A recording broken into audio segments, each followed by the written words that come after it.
Hi, Mike and Arlen, our Philippine journey. You know what? The Chinese are pissing me off, and they should be pissing you off too. Unless you're Chinese, maybe, of which I really don't give a shit. What they're doing in the West Philippine Sea, what they're doing in the South China Sea, and what the international law calls for, and what human decency calls for, is massive. But worse than that, if you are living in the Philippines, if you're not living in the Philippines, if you're living in America, if you're living anywhere in the world, this has global implications. We're going to show you why, we're going to tell you why, and we're going to explain to you why. We've got the graphics to prove it, and now let's talk about it. I never got it, why'd you have to go? I guess this world's too slow for you. I think there's beauty in the gray, the cold, but you just want the gold. And there's no way I can beat it, cause I got no chance when it comes to her. She got the glitter and the fame, and I just wasn't enough. Okay. So unless you've lived underneath a rock, you haven't missed out on any of the issues going on in the West Philippine Sea. The Philippine government has an outpost on Spratly Islands. Not Spratly, I'm sorry. That's where the Chinese have theirs. But the Philippines have a outpost that they regularly supply. Now you have to remember, the waters in these areas, this is number one, they're difficult to maneuver in because of the depths. All right, there's lots and lots and lots of shoals. All right, but they're important because they have natural channels that can easily be blocked. All right, and that's what the Chinese are doing. So, as the Philippines tries to resupply one of their military bases, okay, it is a military outpost, which has been established there for years, since like 2016, and which the Hague International Tribunal ruled in favor of the Philippines in 2016. It falls within the economic zone of the Philippines. As the Philippines try to resupply it, Chinese Coast Guard, along with Chinese fishermen, which are really militia boats, block the Philippines, hinder the Philippines, bump the Philippines, and physically attack the Philippines. They've used water cannons, they've crushed some fishermen's boats, all right, and they've even resorted to lasers, super bright lasers, to blind crew members of Philippine boats. Now, what are we talking about here, and why does it really matter? It's way offshore. It's 200 miles offshore. Well, I'll tell you why it matters, damn it.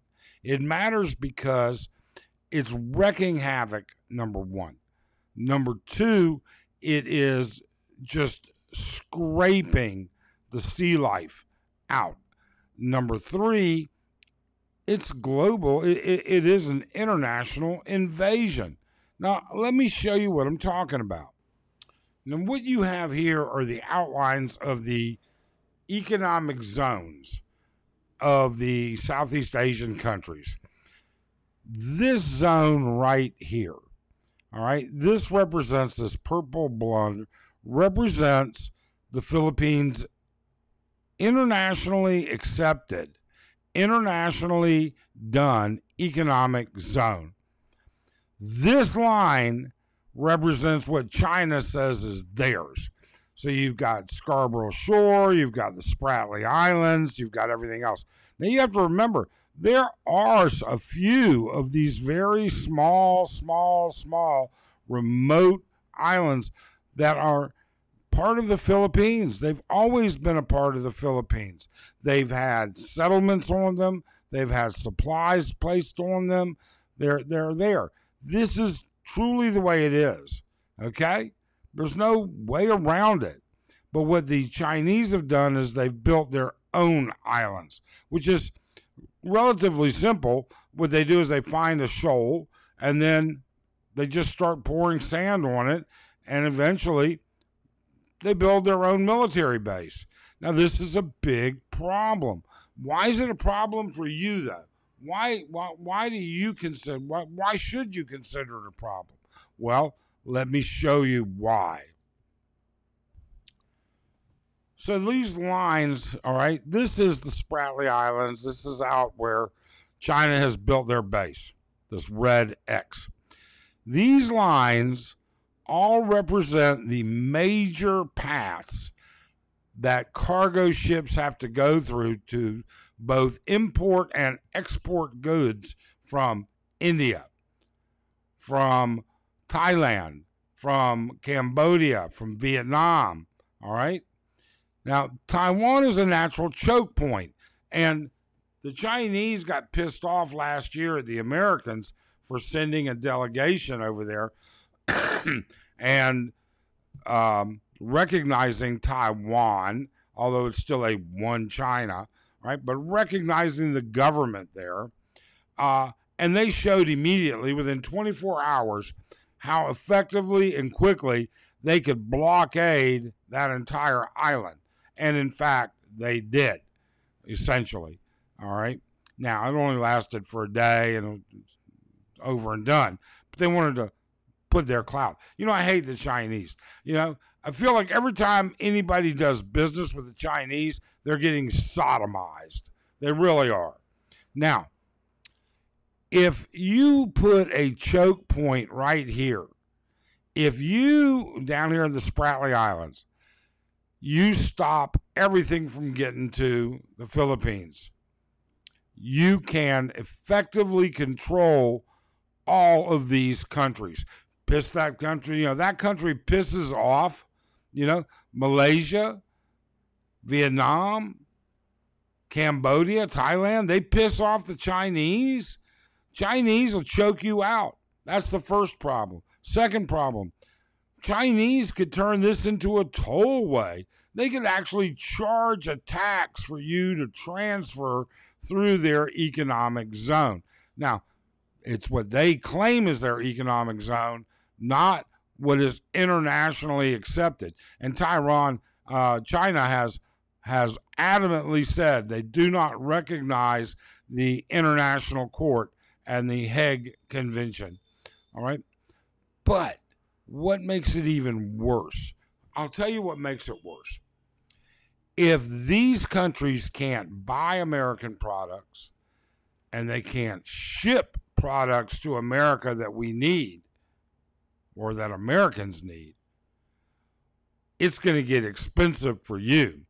Because the only alternative is to, if you can see this, I hope you can see this, all right? The only alternative is going to be a much longer and more expensive route for India. For these guys, they're not getting anywhere. They are effectively cut off. China is literally going to acquire these other countries. They are literally going to do it. Now, there's nothing that I can do about it. There's nothing that expats can do about it. I mean, we can vote, and when we vote in the U.S., we can vote for people who understand what's going on. But effectively, it's not us. And that's why you see the U.S. government having revitalized the visiting forces agreement with the Philippines. So we're going to have visiting forces on temporary bases here in the Philippines. Now, don't confuse this. A lot of people do. We're not building bases here, okay? What we are doing is subleasing within a base that is a Filipino base. Now, some of these bases are going to be brand new, and some of them may even be built by us, but it's a Filipino base. We're not occupying the Philippines, and we shouldn't, okay? The point is it's a long ways to Guam, and it's a long ways to Japan. This choke point needs to be protected, number one. Number two, there are, according to a lot of scientific papers, a ton of resources under here. Okay? This is the edge of the shelf that gets to the deeper water. This is easy to drill for oil, easy to drill for liquid petroleum gas. Okay? That's why China wants it. Energy. In addition to that, they're not fishing so much in their areas.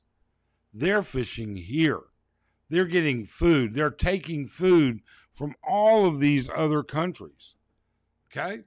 That's what they're doing, protecting a food source that isn't even theirs, but effectively starving these countries out. Look, if, our channel is meant to be informative. Sometimes it's got a little bit of fun and games in it. Sometimes it's just garbage, obviously. Okay? But in this particular instance, it's a serious subject.